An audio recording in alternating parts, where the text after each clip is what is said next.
The rain fell hard against the metal roof of the small-town sheriff's office, echoing through the quiet halls like a warning. It was nearly midnight in Ashton, Texas, a town where not much ever changed. Sheriff Hal Morrison sat at his desk, staring at the faded photo of his late wife, the dim desk lamp casting long shadows on the walls. Behind him, curled tightly on her blanket near the heater, was Bella, his loyal K9. Her breathing had grown heavier over the last few hours. Something wasn't right. Hal turned as a low whimper came from Bella. She shifted, her body tense, and let out another soft cry. Hal's heart skipped a beat. Bella had been restless all week, but now her eyes were locked on his, wide and wild. He knelt beside her, placing a steady hand on her side. That's when he felt it, movement. Not one, but several sharp kicks beneath her ribs. Bella was pregnant, but that was impossible. Wasn't it? Karen! Hal's voice boomed down the hallway. Deputy Karen Fields appeared instantly, still in uniform, a half-eaten sandwich in her hand. She dropped it when she saw Bella. "She's in labor," Karen whispered, kneeling beside them. "But how? She was never around other dogs." Her words trailed off as Bella let out a low growl of pain. It was happening, and neither of them was prepared for it. The storm outside intensified, thunder cracking like gunfire as Bella began to push. Time blurred. Hal and Karen worked silently, towels, water, and adrenaline their only tools. One by one, tiny cries filled the room. Sammy, the first, was strong and loud. Lily, delicate and quiet. Buddy came next, squirming with a spark of life. Each new arrival felt like a miracle until they lost count. 13, 14, and then silence. Bella lay still, eyes glazed, her body heaving. "She's done," Karen said softly, wiping her brow. But Bella wasn't done. Her body arched one final time, and with a strained cry, the 15th emerged. This one didn't cry right away. Hal picked up the tiny, damp bundle and froze.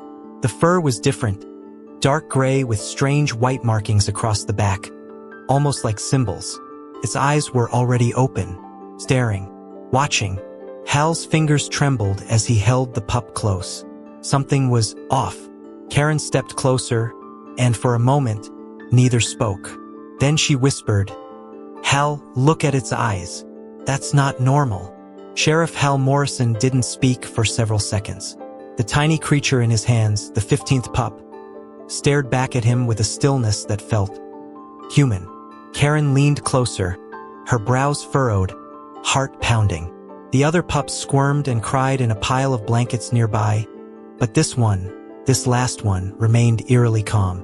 Its eyes were open far too early, a pale, icy blue that didn't blink. It wasn't fear Hal felt in that moment. It was recognition, like the pup knew something he didn't. "Something's wrong with this one," Hal muttered, finally placing the pup down on a clean towel beside Bella. But the word wrong didn't sit right. It wasn't sick. It wasn't weak. It was different. Bella lifted her head and looked at the 15th puppy, her eyes soft, almost reverent. She let out a low, comforting whine and nudged the pup gently. Hal saw something in her then. Not fear, not pain. Acceptance. As if she had been waiting for that pup all along. "Should we call Chuck?" Karen asked quietly, already reaching for her phone. Hal nodded. "Yeah, get Dr. Raymond here. I need to know what the hell just happened." Dr. Charles Chuck Raymond, now retired, had been the town's vet for over 40 years. He knew every animal born within 50 miles of Ashton. By the time he arrived, the rain had slowed, but the tension in the station had not. Chuck knelt beside Bella, checking her vitals with the ease of someone who'd done it 1,000 times. But when his eyes landed on the 15th pup, his hands froze midair. He picked up the pup gently, turning it over, examining its markings. "Where did you say this one came from?" Chuck asked, voice low. "Same as the others," Hal replied. "Bella gave birth to all 15 right here." Chuck stared at Hal. "She shouldn't have. Not this one." Karen glanced between them. "What do you mean?" Chuck didn't answer right away. He reached into his old leather bag and pulled out a flashlight. He gently opened the pup's eyes wider, shining the light in. "These aren't newborn eyes," he said slowly. "And the pigmentation in its fur, this isn't common. Not in this breed. Not in any breed I've ever seen, actually." Outside, thunder rolled once more, distant but heavy. Inside, the room fell into silence again. Bella placed her head protectively over her litter, but the 15th pup, still silent, crawled away from the others, inching toward Hal's boot. It placed a paw on his shoe and looked up at him. Hal swallowed hard. "We're naming him Jack," he said. Dr. Chuck Raymond stood in the dimly lit office, eyes fixed on Jack, now sleeping soundlessly beneath Bella's chest. The other pups squirmed and nursed, but Jack remained still, almost detached from the chaos of newborn life. Chuck rubbed his jaw, the weight of something unsaid hanging heavily between him, Hal, and Karen. Finally, he broke the silence. "Hal, I think there's something you ought to know. About Bella." Hal's eyes narrowed. "What about her?" Chuck sat down slowly, lowering his voice. "Bella was part of a special breeding program, not just any K9 unit. Before she was assigned to your department, she came from a military genetics lab outside Fort Bragg. I wasn't supposed to know much, but back then, I treated a few dogs from that program. They were different, designed for missions no human would survive." Karen turned, stunned. "Are you saying Bella was genetically engineered?" Chuck nodded reluctantly. "Not in the science fiction kind of way, no lasers or superpowers or any of that nonsense, but selectively bred. For intelligence, emotional sensitivity, even memory retention. She was never meant to be just a regular K9. She was part of something bigger. And if she mated, especially without monitoring, the result could be unpredictable." Hal stood still for a moment, trying to piece it together. "Bella's been with me for years. She never left the yard. Never had contact with another dog." Chuck met his gaze. "Then we have a problem." A heavy silence followed. Karen looked down at Jack, who had crawled away from the others again, this time toward the steel leg of a file cabinet. He nudged it, then turned to stare directly at her. There was a knowing in those eyes, a presence. She shivered, unable to explain it. "It's like he's aware of us, not just seeing us, reading us." Chuck leaned in. "You're not imagining that. I've seen this once before. A pup born from another dog in that program. They called it an echo litter, something that wasn't supposed to happen naturally. And when it did, it triggered an investigation." Hal's hands clenched. "Why didn't anyone tell me this? Why would they assign me a K9 like that without full disclosure?" Chuck's answer came slowly. "Because you were the only one they trusted to never ask questions." Outside, the rain began again, this time softer, like the town was holding its breath. Inside, Jack opened his eyes. The next morning, Sheriff Hal Morrison arrived at the station before sunrise. He hadn't slept. Not really. His mind played loops of Jack's eyes, Chuck's warnings, and a question he couldn't shake. What had he unknowingly signed up for all those years ago? Bella was resting in her bed. The other pups nestled quietly around her. Jack was apart again, curled up beneath Hal's coat, which the pup had dragged into a corner sometime during the night. Hal stood in front of the evidence locker. Most in town thought it held old case files and broken radios. But tucked behind the false wall in the back was a box he'd almost forgotten. A sealed envelope from a Department of Defense contact, marked in red, "Confidential, classified breeding file, subject 473B." He carried the envelope into his office, shut the blinds, and locked the door. With shaking hands, he peeled it open. Inside were photos, charts, and logs, some dating back 8 years. It was all about Bella, her training, her assignments, notes on temperament, problem-solving, and something called intuitive response mapping. What froze Hal was a note scrawled at the bottom of one report. "Extreme loyalty to Handler Morrison. Likely irreversible bonding. Do not separate." Karen knocked lightly on the door. "Coffee?" she asked. walking in without waiting. Hal quickly covered the documents, but she caught a glimpse. Her eyes softened. "You found something, didn't you?" Hal hesitated, then sighed. Bella wasn't just trained for the field. She was bred for something bigger. And Jack, he might be the result of something no one wanted to admit could happen naturally. Karen looked toward the corner, where Jack was now awake, gnawing softly on Hal's old boot. "So what do we do?" she asked. Hal looked at her, voice low. "We protect him." Meanwhile, Deputy Earl Jenkins sat outside in his cruiser, sipping lukewarm coffee and watching the sunrise break over Ashton. He didn't trust all this K9 miracle talk. Something about that last pup felt unnatural. He'd been around war dogs overseas. He knew when something wasn't quite right. And Jack? That wasn't a dog.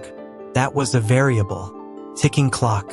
Back inside, Hal placed the confidential file into the station's old furnace and struck a match.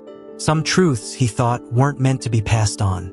But as the flame caught and the paper curled into ash, Jack looked up from the corner, locking eyes with him again. And for a split second, Hal thought he saw understanding. That evening, the station was quieter than usual. Karen had gone home to rest, and Hal sat alone in the break room, staring at the old bulletin board that once held wanted posters and community notices. Now, it had pictures of the pups, each one labeled with a name. Jack's photo wasn't up there. Hal wasn't sure why he hadn't done it yet. Maybe part of him was afraid to admit Jack was real. Or maybe he already knew Jack wasn't just a puppy. Down the hallway, Bella stirred. Hal rose slowly, coffee in hand, and made his way toward the kennel room. As he entered, he froze. All 14 pups were asleep in a tangled pile except Jack. Jack sat upright in the middle of the room, not moving, not blinking, staring at the closed door. Hal stepped in slowly. Jack didn't react to his footsteps or voice, just kept staring. "What are you waiting for, boy?" Hal whispered.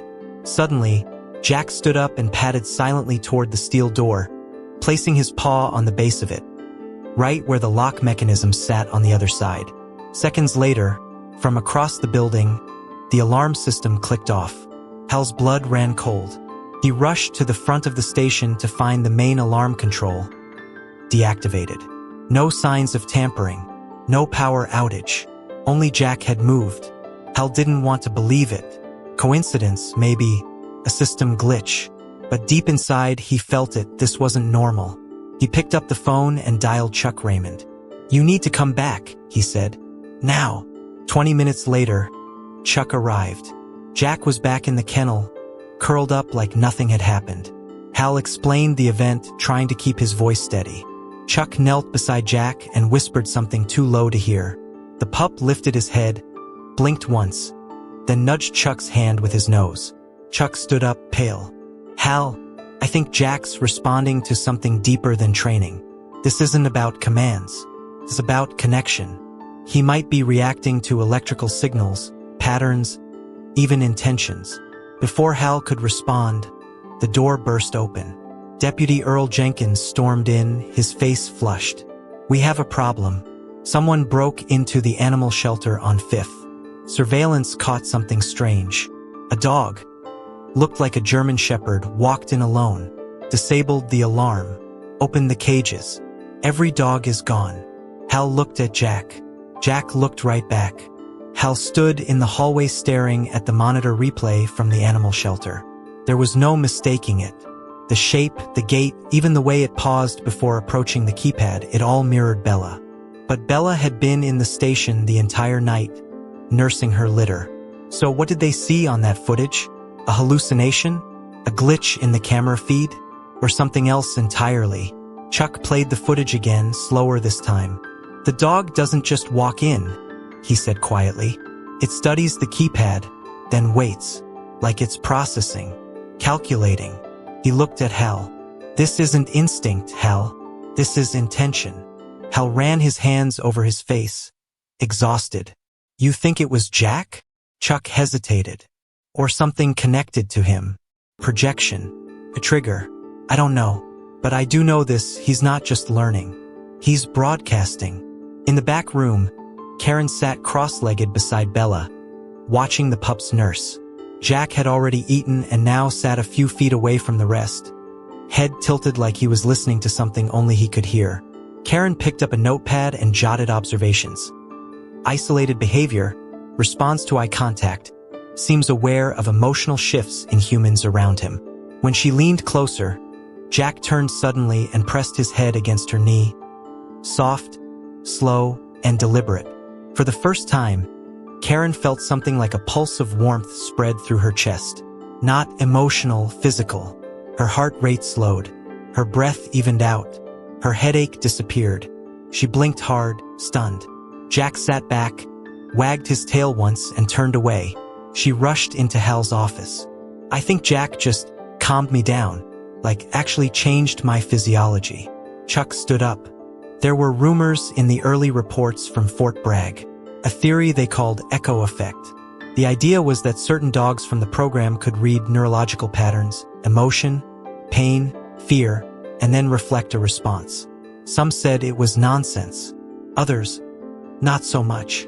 Hal stared at them both, overwhelmed. So what now? What do we do with a dog that can feel us and maybe influence us? Outside, rain started again. Thin, steady, almost rhythmic. Earl stepped in with fresh intel. FBI's in town. They got a ping about something classified leaking out of Ashton. They're asking questions. About Bella. About her litter. He looked toward the kennel room. And they're coming here. Tonight. Hal stood up slowly, his face hardening. Then we've got one night left to figure out what Jack really is, before someone else decides it for us. The sound of tires on gravel echoed outside the station. Hal glanced at the clock. 10:37 p.m., earlier than expected. He stepped outside and spotted two black SUVs parked across the street, engines still running. Inside the dimly lit vehicles, silhouettes moved calm, coordinated. Not local, federal. He closed the door gently behind him and locked it. Inside, Karen was preparing a carrier for the puppies. We can't let them take Jack, she whispered. They won't study him, they'll control him. Or worse. Chuck looked up from the notes he was compiling. They'll say it's for national security. They always do. But this isn't a weapon. He's something new. Something we don't understand yet. Hal nodded. And if we hand him over, we'll never find out what he was meant to be. In the kennel, Bella was restless. She paced in tight circles, nudging her pups with more urgency than usual. But Jack wasn't with them. He had slipped away again, now sitting at the entrance of the back hallway. Ears perked, eyes locked on the front of the building, as if he could feel them coming. Hal crouched in front of him. You know they're here, don't you? Jack wagged his tail once, then went still. No sound, no panting, just that unblinking stare. Hal swallowed. You want to run? Jack didn't move. Or, you want to face them? Before Hal could stand, the lights flickered. Twice. Karen looked up. Power grids being tapped. That's military-grade signal tracing. Chuck muttered. They're not here to ask questions. They're here to extract. Hal turned to Karen. Take the rest of the litter and leave through the back road. Use your uncle's property. He still has that old barn, right? She nodded. What about you? I'm staying, Hal said. With Jack. Outside, the SUV's doors opened in unison. Four figures emerged, all in plain clothes, but too stiff, too precise. One held a tablet. Another carried a black case. The leader, tall and stone-faced, glanced at the building like he already knew what was inside. Chuck turned to Hal, voice low. If they get their hands on him, we won't even get a name. Just a silence. And a cover-up. Hal looked at Jack one last time. Then we make them work for it. He walked toward the front door, flipped the switch on the station's breaker box, and in an instant, the entire building went dark. Jack didn't bark. He just stood there, tail still, eyes glowing faintly in the emergency lights. Waiting. The emergency lights flickered red across the station's narrow hallways. Sheriff Hal Morrison moved like a shadow through them, shotgun in hand, his badge glinting under the dim light. He wasn't preparing for a shootout, he was preparing for a statement. The men outside thought they could walk in and take Jack like a piece of evidence. But Jack wasn't evidence.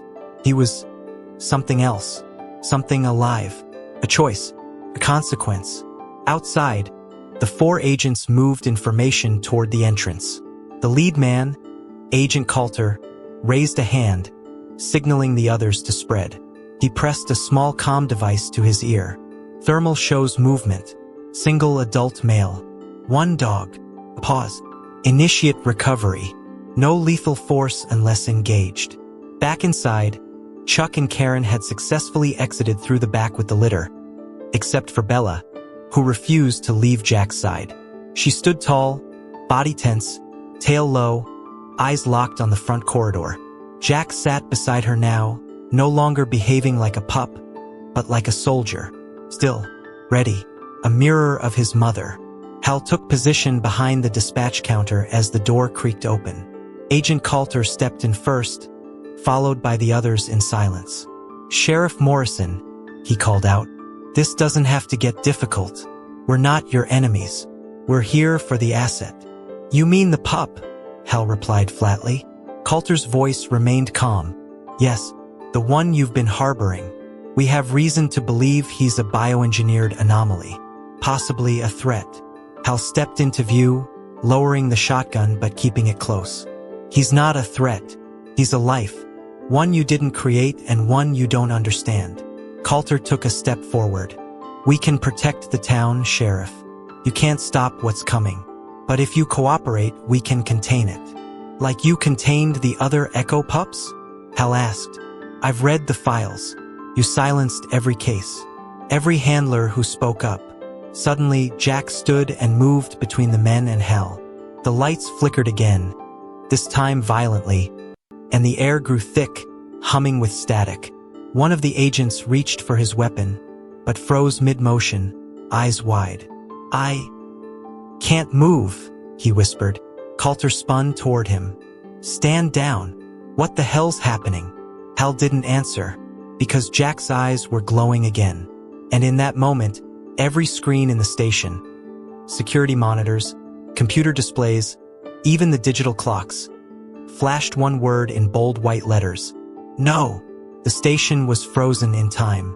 The glowing word, "No," lingered on every screen for exactly 3 seconds before everything went black. Total silence. Even the humming of the backup generator cut out.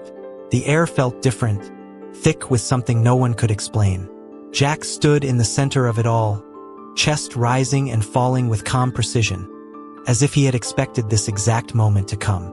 Agent Coulter tried to speak, but the words caught in his throat. It wasn't fear, it was reverence. He turned to Hal, eyes wide. "What is he?" Hal didn't answer. He couldn't, because in that moment he realized Jack wasn't learning. Jack was remembering. Chuck had hinted at it in the files, a theory buried in redacted documents, that the Echo pups weren't blank slates. They were vessels, genetically encoded with traces of memory, of instinct, of purpose. Bella stepped forward, pressing her body against Jack's side protectively.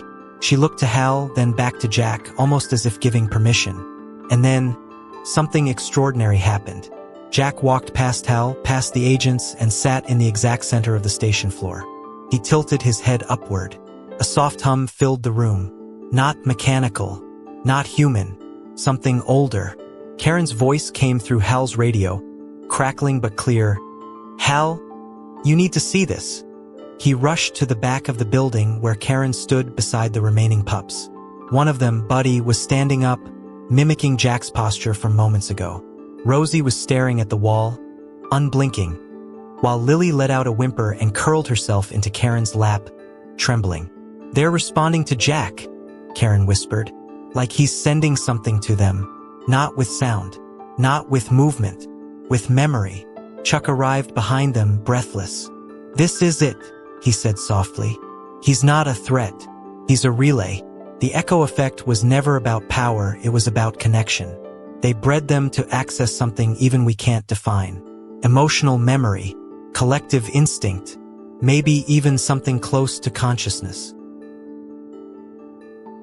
Back in the main room, Agent Coulter lowered his weapon. His voice was quieter now. "We didn't come to destroy him. We came because we were afraid of what he might become." Hal stared him down. "Then you better decide quickly. Are you going to keep being afraid? Or start listening?" Coulter didn't reply, because in that moment Jack turned to him, and for the first time in the agent's career he felt seen. Not watched. Understood. The sun rose slowly over Ashton, casting a golden light through the station's cracked blinds. The night had ended without a shot fired, without a word shouted. Just silence and understanding. Agent Coulter and his team had stayed until dawn, speaking with Hal, Chuck, and Karen in hushed tones, never once raising their voices again. Jack sat nearby the entire time, watching, listening, present. A silent witness to a moment no one could fully explain. Eventually, Coulter stood to leave. He walked over to Hal and extended a small black envelope. "This is the official report," he said. "It says we found nothing unusual. No asset. No anomaly.